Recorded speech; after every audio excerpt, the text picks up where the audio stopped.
Hello दोस्तों, एक बार फिर से मैं हाजिर हूँ 25 अगस्त 2021 के इंपॉर्टेंट इवेंट्स के साथ। आप कंप्लीट वीडियो ध्यान से देखेंगे क्योंकि लास्ट में आपको दो क्वेश्चंस के जवाब देने हैं। आज का पहला क्वेश्चन है, फोरम फॉर डीकार्बोनाइजिंग ट्रांसपोर्ट, इसको नीति आयोग ने किसके साथ मिलकर लॉन्च किया है? तो फोरम फॉर डीकार्बोनाइजिंग ट्रांसपोर्ट, इसको नीति आयोग ने वर्ल्ड रिसोर्स इंस्टीट्यूट के साथ मिलकर लॉन्च किया है। ये देख लीजिए, नीति आयोग और वर्ल्ड रिसोर्स इंस्टीट्यूट, इनके साथ मिलकर इंडिया में forum for decarbonising transport launch किया गया है। पर्पस क्या है? देखिए, green house gas emission transport sector में रिड्यूस करना।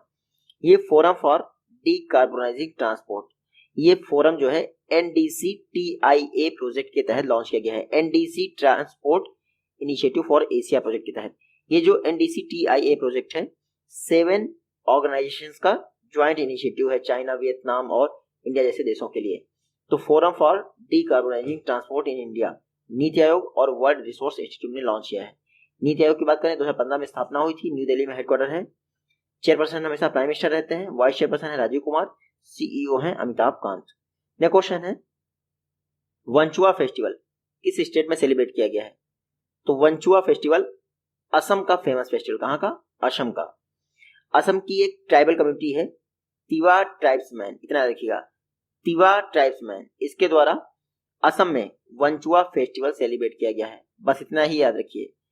तो Tiwa tribal community वंचुआ festival Assam में सेलिब्रेट करती है। हालांकि ये थोड़ी बहुत मेघालय में, अरुणाचल प्रदेश में, मणिपुर के इलाकों में भी पाई जाती है तिवा ट्राइबल कम्युनिटी, लेकिन वंचुआ फेस्टिवल असम में सेलिब्रेट किया जाता है। तो तिवा जो है उसको असम में शेड्यूल्ड ट्राइब का दर्जा प्राप्त है। असम की बात करें तो मैप में देख लीजिए, ये है असम। कैपिटल क्या है? सबको पता है, दिसपुर। चीफ मिनिस्टर है हेमंत बिस्वा शर्मा। गवर्नर कौन है? जगदीश मुखी। काजीरंगा नेशनल पार्क जो असम में लोकेटेड है, हाल ही में इंडिया का पहला नेशनल पार्क बन गया है जो कि सैटेलाइट फोन से इक्विप है। नेक्स्ट क्वेश्चन है, प्रिंसिपल सिंह फर्स्ट इंडियन है जो कि NBA टाइटल जीतने वाली टीम के पार्ट है। प्रिंसिपल सिंह कहां से बिलोंग करते हैं? पंजाब से।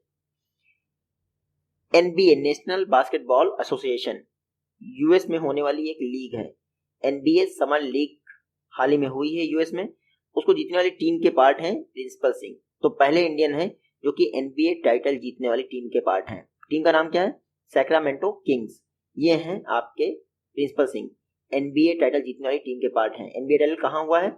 नॉर्थ अमेरिकन बास्केटबॉल लीग है, याद रखिएगा। 1946 से शुरुआत हुई थी और न्यूयॉर्क में होता है। कमिश्नर खैर नहीं पूछेगा, आप प्रिंसिपल सिंह का नाम याद रखिएगा, पंजाब। नेक्स्ट क्वेश्चन है, RBI ने अर्बन कोऑपरेटिव बैंक्स, इनके मैनेजमेंट के लिए कितने टीयर का स्ट्रक्चर सजेस्ट किया है? तो RBI ने अर्बन कोऑपरेटिव बैंक्स, इनके मैनेजमेंट के लिए 4 टीयर स्ट्रक्चर सजेस्ट किया है। कैसा होना चाहिए पहले ही देख लेते हैं। अर्बन कोऑपरेटिव बैंक्स, इनके स्ट्रक्चर को सजेस्ट करने के लिए RBI द्वारा NS विश्वनाथन कमेटी बनाई गई थी, याद रखिएगा। RBI ने NS विश्वनाथन पैनल बनाया था अर्बन कोऑपरेटिव बैंक पर सजेशन देने के लिए। तो उस NS विश्वनाथन पैनल ने कहा है कि अर्बन कोऑपरेटिव बैंक को CRAR के हिसाब से डिवाइड कर देना चाहिए और 9% से लेकर 15% तक CRAR होना चाहिए।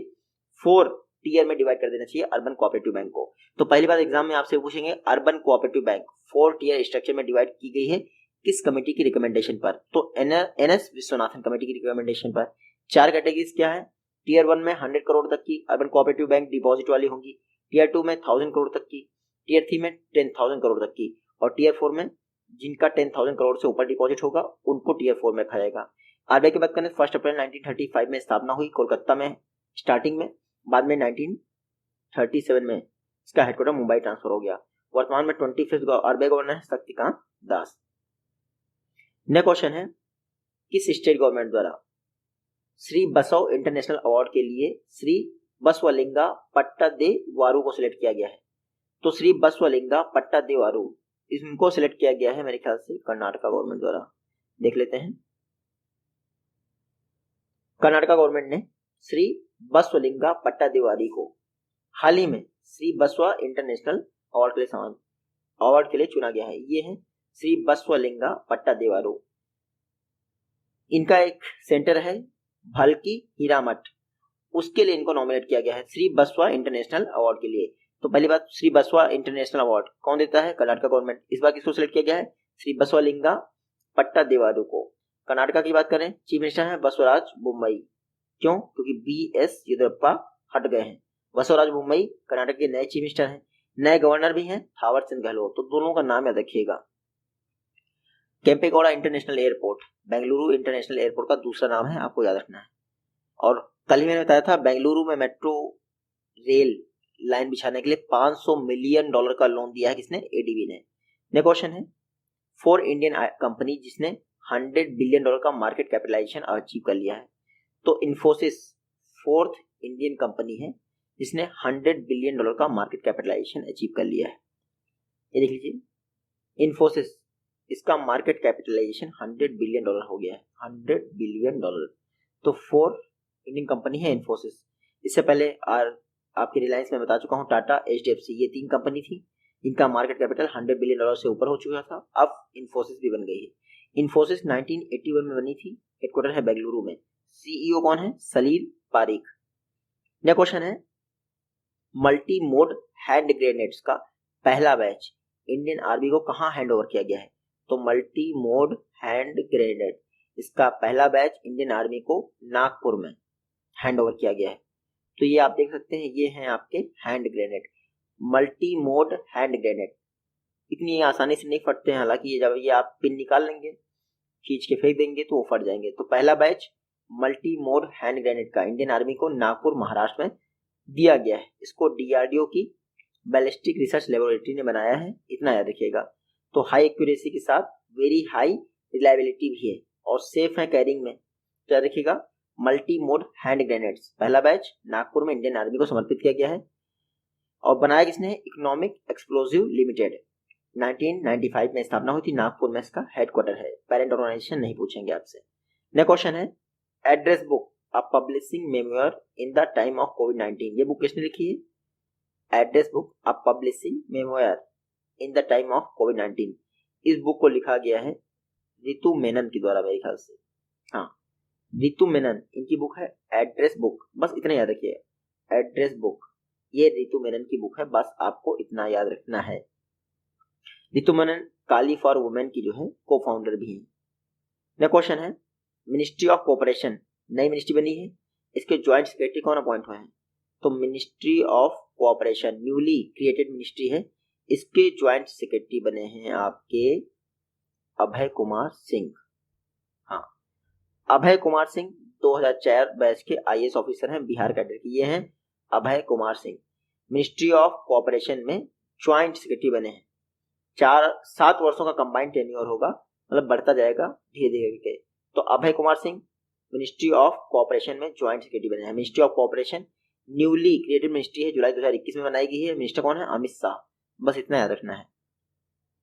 नेक्स्ट क्वेश्चन है, मंथन 2021, इसको BPRD के साथ मिलकर किसने लॉन्च किया है? मंथन 2021 हैकाथॉन, इसको all India council for technical education यानी AICTE ने लॉन्च किया है BPRD के साथ मिलकर। बस इतना याद रखिए, मंथन 2021, इसको bureau of police research and development यानी BPRD के साथ मिलकर all India council for technical education ने लॉन्च किया है। मंथन 2021 36 घंटे का ऑनलाइन हैकाथॉन है। इसमें क्या होगा? 2021 नहीं, 21वीं सदी के जो सिक्योरिटी चैलेंजेस हैं उनसे रिलेटेड सॉल्यूशंस को सर्च किया जाएगा। तो मंथन 2021 किसने ऑर्गेनाइज किया है? BPRD और AICTE ने। इसमें प्राइस मनी 40 लाख होगी। Bureau of police research and development, याद रखिएगा 1970 में इसकी स्थापना हुई थी, न्यू दिल्ली में हेडक्वार्टर है। मिनिस्ट्री ऑफ होम अफेयर्स के साथ आता है। DG कौन है? मिस्टर VSK कौमुदी। पब्लिक सेक्टर रिफॉर्म एजेंडा, कौन सा एडिशन इसका रिलीज किया गया है? तो यहाँ पे लिखा भी है 4.0 खैर ईज, ये पब्लिक सेक्टर रिफॉर्म एजेंडा है, इसका 4th एडिशन रिलीज कर दिया गया है। ईज 4.0 किसने लॉन्च किया है? निर्मला सीतारमण जी ने, जो कि फिनांस मिनिस्टर हर बार वही करती हैं। तो 4th edition of public sector reform agenda, enhanced access and service excellence, EASE 4.0 release कर दिया गया है 2021-22 के लिए। पर्पस क्या है? Customer centric digital transformation provide करना, साथ ही साथ जो डाटा है PSPs में वो उसका वे ऑफ वर्किंग क्रिएट करना या चेंज करना, डिजिटल फॉर्म में कन्वर्ट करना। तो कस्टमर सेंट्रिक डिजिटल ट्रांसफॉर्मेशन के लिए ईज 4.0 लॉन्च किया गया है निर्मला सीतारमण जी के द्वारा। ईज 3.0 2020-21 में लॉन्च किया गया था और उसके लिए अवार्ड भी मिल चुका है। ईज 3.0 इसको टॉप किया है एसबीआई ने, सेकंड है बीओबी, थर्ड है यूबीआई। तो बस नया रखिएगा, ईज 3.0 को टॉप किया है 3 बैंक्स ने, एसबीआई, बीओबी, यूबीआई, ये टॉप 3 बैंक्स हैं। ईज 4.0 फिर से लॉन्च कर गया है डिजिटल ट्रांसफॉर्मेशन के लिए पब्लिक सेक्टर बैंक के लिए, आप इतना याद रखिएगा। EASE reform agenda public sector banks के लिए लॉन्च किया था 2018 में, गवर्नमेंट और पब्लिक सेक्टर बैंक्स का ज्वाइंट इनिशिएटिव है। ईज 1.0 की रिपोर्ट बताती है कि जब से लॉन्च हुआ है तो पब्लिक सेक्टर बैंक्स के परफॉर्मेंस में इंप्रूवमेंट देखने को मिला है। इवन जो नॉन परफॉर्मिंग एसेट्स हैं उनमें भी ट्रांसपेरेंसी आई है। नेक्स्ट क्वेश्चन है समर्थ स्कीम किस मिनिस्ट्री लॉन्च की है? टेक्सटाइल मिनिस्ट्री की स्कीम है समर्थ स्कीम। तो जैसा नाम वैसा काम, मिनिस्ट्री ऑफ टेक्सटाइल, इसके बाद समर्थ स्कीम रन की जा रही है। पर्पस क्या है? टेक्सटाइल सेक्टर में कैपेसिटी बिल्डिंग को इंक्रीज करना और जो इस सेक्टर में यानी टेक्सटाइल इंडस्ट्री में स्किल गैप आ रहा है उसको फुलफिल करना। तो समर्थ स्कीम किस लिए है?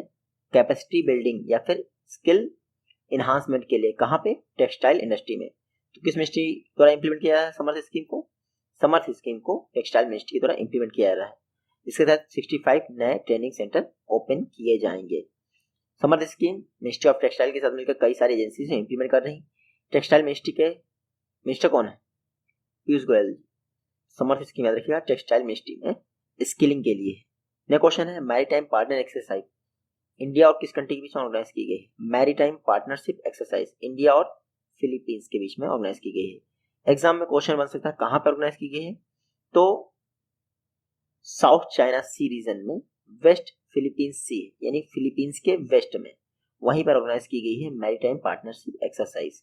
तो maritime partnership exercise Indian navy और फिलीपींस नेवी दोनों के बीच में कंडक्ट की गई है। बस इतना याद रखिएगा, वेस्ट फिलीपींस सी में, जो कि साउथ चाइना सी का एक पार्ट है। फिलीपींस की बात करें, कैपिटल है मनीला, करेंसी क्या है? पेसो। प्रेसिडेंट कौन है? Rodrigo Duterte. फिलीपींस एडीबी का हेडक्वार्टर यहीं पर है, याद रखिएगा। नेक्स्ट क्वेश्चन है मिशन वात्सल्य किस इंडियन स्टेट ने लॉन्च किया है?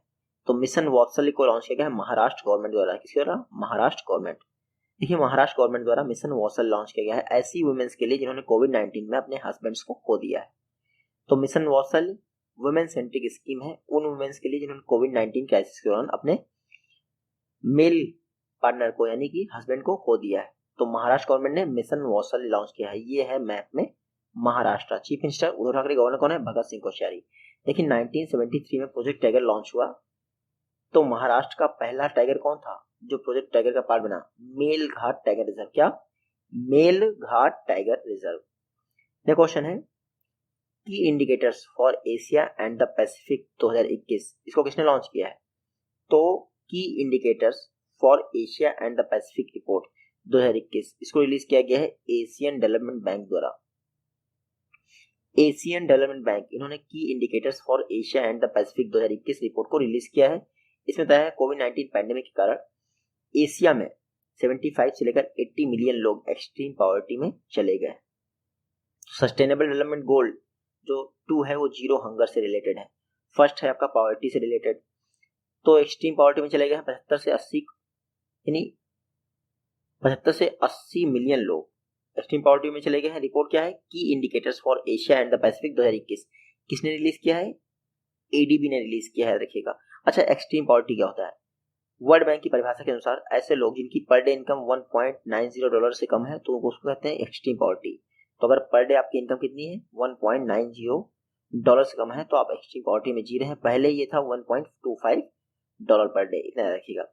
2017 में 203 मिलियन पीपल, लगभग 5.2% पॉपुलेशन जो है एशिया में एक्सट्रीम पॉवर्टी में जी रही थी। एडीबी ने डाटा जारी किया तो याद रखिएगा 1966 में स्थापना हुई थी। मडलुयोंग फिलीपींस में इसका हेडक्वार्टर है। प्रेसिडेंट है मसत्सुगु अस्कावा और याद रखिएगा 68 मेंबर्स हैं और वाइस प्रेसिडेंट कौन है? अशोक लवासा। लास्ट क्वेश्चन है सैयद शाहिद हकीम। सैयद शाहिद हकीम हाल ही में निधन हो गया, कहां से बिलोंग करते हैं? तो ये देख लीजिए आप, तेलंगाना हैदराबाद से बिलोंग करते थे सैयद शाहिद हकीम। निधन हो गया। इंडियन फुटबॉलर थे, बस इतना देखिएगा, इंडियन फुटबॉलर थे, रोम ओलंपिक में पार्टिसिपेट भी किया। ये हैं सैयद शाहिद हकीम, तेलंगाना से बिलोंग करते थे। ये आज की वीडियो से क्वेश्चन। आई होप कि आप इजीली इनका जवाब दे पाएंगे। जल्दी ही मिलते हैं नेक्स्ट वीडियो में, टेक केयर, गुड बाय।